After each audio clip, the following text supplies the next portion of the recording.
Thank you very much. We just met with the Prime Minister of Denmark, had a great meeting, and discussed a lot of things, including trade. And now we're meeting with a friend of mine, a good friend of mine, the Prime Minister of Italy. And we have many things to discuss, including trade and military and all sorts of different things that we're working on together. And he's done a terrific job, become very popular in Italy, very popular man, as I'm not surprised to say that. But so this will be actually my last meeting, and I guess there's no reason to have press conferences because we've had about 8 of them. So I can't imagine you'd have any more questions. But it's been a very successful day and a very successful 2 days.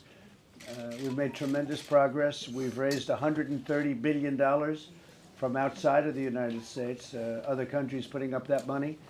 And that's on a yearly basis. That's $130 billion a year. In 3 years, that'll be $400 billion a year extra, not just dollars, extra dollars. And that's unthinkable. And I will tell you, Secretary General Stoltenberg was extremely generous in his remarks. But it was not good what was going on with NATO, which is very important. NATO is very important. It was not good, and now it's gone to a very, very strong position, the strongest I think it's ever been. In speaking to the President of France yesterday, we had a good meeting, and he's taken back his comments very much so on NATO. And I think he feels strongly. He sees what's happened and what's going on and how other countries are stepping up. So we had a really good day today and a good day yesterday, and a lot of positive things have happened. And again, Mr. Prime Minister, it's an honor to be with you. Thank you very much. Thank you, please. Mr. President. Thank you. Thank you very It's much. a pleasure also for me. We already met yesterday. Yes.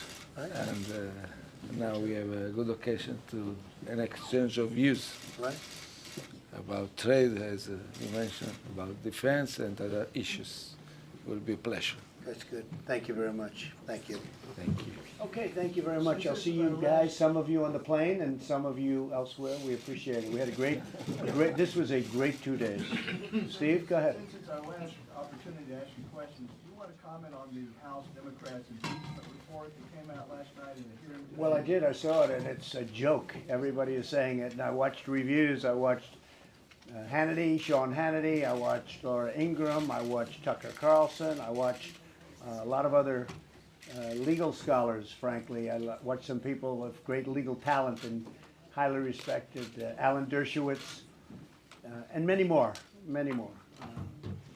I watched a very terrific former special prosecutor, you know Ken, and Ken is a talented man and a smart man, and I will tell you, it is a uniform statement, I think, pretty much right down the road, that what they're doing is a very bad thing for our country.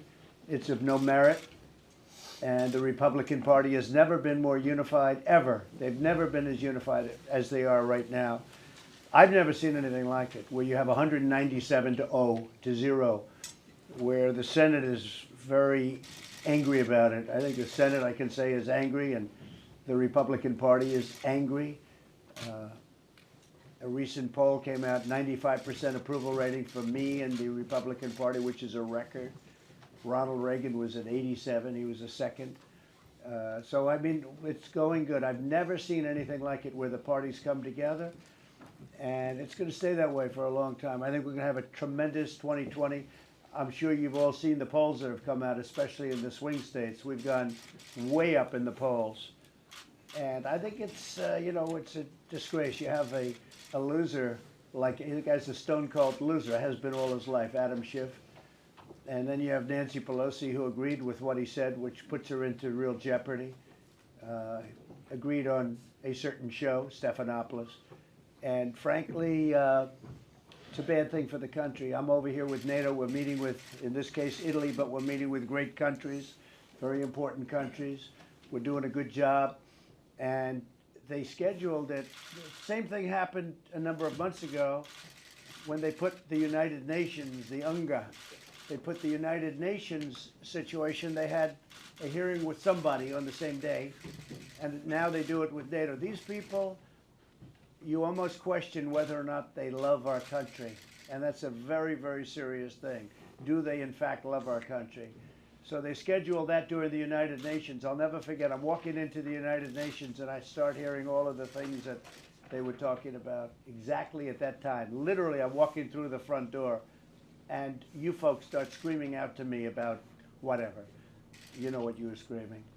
And now I do NATO. This was scheduled for a year. And the same thing happens. They schedule a hearing. It's a hoax. It's a total hoax. We had a great call with the president of Ukraine. It was a great call, not just a good call, it was a perfect call. In fact, it was two perfect calls, and everybody knows it. And by the way, the president of Ukraine was 100% honest. All you have to do is listen to the call or read the call. We had it transcribed perfectly. But he said no pressure, no nothing. There was no nothing. In fact, they don't even understand what you people are talking about. And I think they probably consider it disgraceful. I think it's a disgrace that we could be wasting time. In the meantime, USMCA, the greatest trade deal of them all, is sitting on Nancy Pelosi's desk. It's drawing dust. It's been there for many, many months. And farmers, manufacturers, union, non-union, everybody wants it. And nothing happens. It's a very sad thing for our country. The word impeachment is a dirty word. And it's a word that was only supposed to be used in special occasions, high crimes and misdemeanors. In this case, there was no crime whatsoever, not even a little tiny crime. There was no crime whatsoever, and they know it. And they go into those rooms, and they close those doors down in the basement, and they say, I'll tell you what they say. They just laugh because to them it's a joke. They think they're doing well, but now they're not doing well. Now they're saying, how do we get out of this? Because their poll numbers are way down, and they're going to have a tremendous loss in 2020. And that's what's going to happen. No matter how you cut it, it's been very interesting. But to do it on a day like this, where we're in London with some of the most powerful countries in the world, having very important NATO meetings, and it just happened to be scheduled. This was set up a year ago, just happened to be scheduled on this date. It's really, honestly, it's a disgrace. So that's it. Thank you. Thank you very much. Evidence in Rudy Giuliani. I don't know anything about it. Rudy's a very good lawyer. He's a great crime fighter. He was the best mayor in the history of New York City, I think by far. He stopped crime in New York City. As a U.S. attorney, he was incredible. He's highly respected. So somebody said he made a phone call into the White House. What difference does that make? I don't know. Well, is that supposed to be a big deal? I don't think so. Rudy is a great gentleman, and they're after him only because he's done such a good job. He was very effective against Mueller and the Mueller hoax. That whole thing was a hoax. First we had Mueller, and we had before I even got elected, this was going on. Now the IG report, which is coming out, will be very, very interesting. We'll see what that's all about. And then, of course, as you know, the big one that's going to come out is the Durham report. And I don't know Mr. Durham. I've never spoken to him, but he's one of the most respected law enforcement or U.S. attorneys anywhere in the country. He's a tough guy. He's had an incredible track record. He's actually sort of nonpartisan, I guess, from what I hear. But the big one that everyone's waiting for is that, and the IG report. So the IG report, they say, is coming out on Monday, Tuesday, maybe whatever, but they say Monday. I think it's going to be a very big thing, and we'll see what happens. But this should never happen to a president again. For me, it's okay, but this should never happen to a president again. What's happened here? It's a disgrace to our country. It's an absolute disgrace to our country. It's sad, actually. And it's done by, frankly, losers. You look at the people, look at the cast of characters between Nadler and Schiff and Pelosi, Nervous Nancy. It's an absolute disgrace to our country.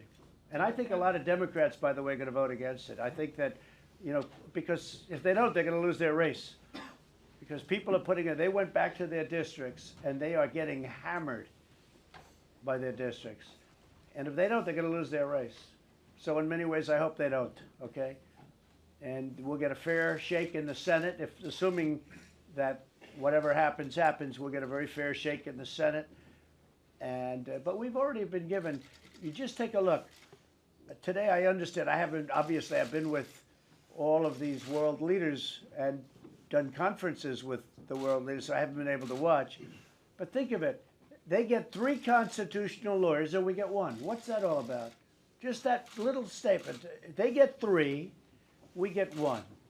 We had no representation. We couldn't call witnesses. We couldn't do anything. It is the most unfair thing that anybody's ever seen. They would have done much better if they gave us equal representation, because the public gets it. But just look at today. Now, I don't think too many people are going to watch because it's going to be boring, all right? In fact, you're here. I guess you're here. We'll supersede it, right? But not a lot of people are going to be watching today. But just think of this. Constitutional lawyers, they get 3 and we get 1. What kind of a deal is that? Now, you don't need a constitutional lawyer because there was nothing done wrong. 0 done wrong. And I say it, and I'll say it again. Read the transcript and then listen to what the president of Ukraine said. He said there was no pressure whatsoever. Listen to what the foreign minister of Ukraine, highly respected man, both of them, very respected. Listen to what the foreign minister said. And he said there was no pressure whatsoever. That's the only one that counts. But then listen to all of their witnesses, and not one of them said anything that was meaningful other than positive for me. Like the one said, there was no quid pro quo. That's what he said. And he said that I actually told him that. There will be no quid pro quo. I said that. And I said other things that were even stronger than that. And, you know, it's a disgrace that they are doing this. And they're doing it because they think they can't win in 2020. They're doing it because you take a look at their candidates, and their candidates are not doing too well. And they figure this is their only shot. And it's a disgrace because this process was not supposed to be used that way. Okay, any other questions? Yes, Mr. President, why do you feel like there is a need for a separate 2%ers event? Because the 2%ers, they're good friends of mine, they're countries that paid their full amount. The 2% is 2% of their GDP. They paid their full amount, and I'm proud of them. And we had a total of 9. And when I first came here, we had virtually none. If you look at NATO today compared to NATO 3 years ago when I started, we built up NATO, and Stoltenberg will tell you it was because of Trump. Because I said, you got to pay. Other presidents came and they'd sit for 2 hours and they'd leave and that would be it. I said, no, you got to pay. And because of that, NATO's become strong again. Much stronger. I think your president of Italy would tell you that. Much stronger than it has ever been. And with that money, they're buying new equipment. I mean, these countries are going out and buying great airplanes and great everything. It's a good thing to have. Hopefully, we never have to use it. And I don't think we will have to use it. But the stronger we get, the less likely it will be that we have to use. Thank you all very much. I'll see you back in Washington. Thank you. Thank you very much. Did you convince Erdogan to get rid of the S-400? Say it. Did you convince Erdogan to get rid of the S-400? We talked about it a little bit. You'll be hearing about it. Thank you.